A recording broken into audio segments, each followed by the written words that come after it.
જય સ્વામિનારાયણ। આજે આપણે બચેલી ભાખરીમાંથી ખૂબ જ સરસ સ્વાદિષ્ટ કટલેસ બનાવવાના છીએ। તો તેના માટે ભાખરીના આવી રીતે નાના નાના ટુકડા કરી લેવાના છે। ત્યારબાદ મિક્સર જારમાં લઈ અને આવી રીતે આપણે સરસ પાવડર રેડી કરી લેવાનો છે। આ રીતે ભૂકો આપણે બનાવી લઈશું।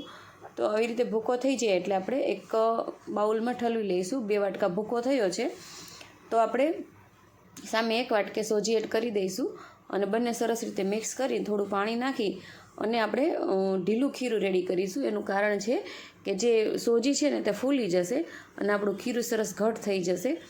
તો આવી રીતે ઢીલું થોડુંક રાખવાનું છે। 5 મિનિટ ઢાંકી દઈશું। 5 મિનિટ પછી જોઈશું તો આપણું ખીરું જે છે ને એ સરસ ઘટ થઈ ગયું છે। અહીં કોબીના નાના નાના ટુકડા કર્યા છે તો 2 વાટકા આપણે એ પણ એડ કરી દઈશું। 1 ચમચી લાલ મરચાંની પેસ્ટ છે, લાલ મરચું પાવડર, આમચૂર પાવડર, સ્વાદ અનુસાર મીઠું અને તીખાની ભૂકી એડ કરી અને સરસ રીતે બધું મિક્સ કરી દેવાનું છે।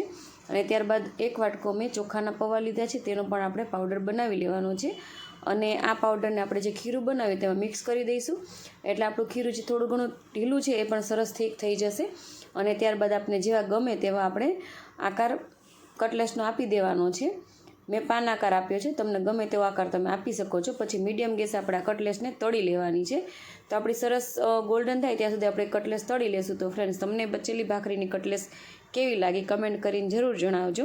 અને મારી આ રેસીપી ગમી હોય તો મારી આ ચેનલને લાઇક કરજો, શેર કરજો અને સબસ્ક્રાઈબ કરજો। અને હા, ઓલ બટન દબાવવાનું ના ભૂલતા, જેથી તમને મારા બધા જ આગળના વિડીયોની નોટિફિકેશન મળતી રહે। જય સ્વામિનારાયણ। Thank you.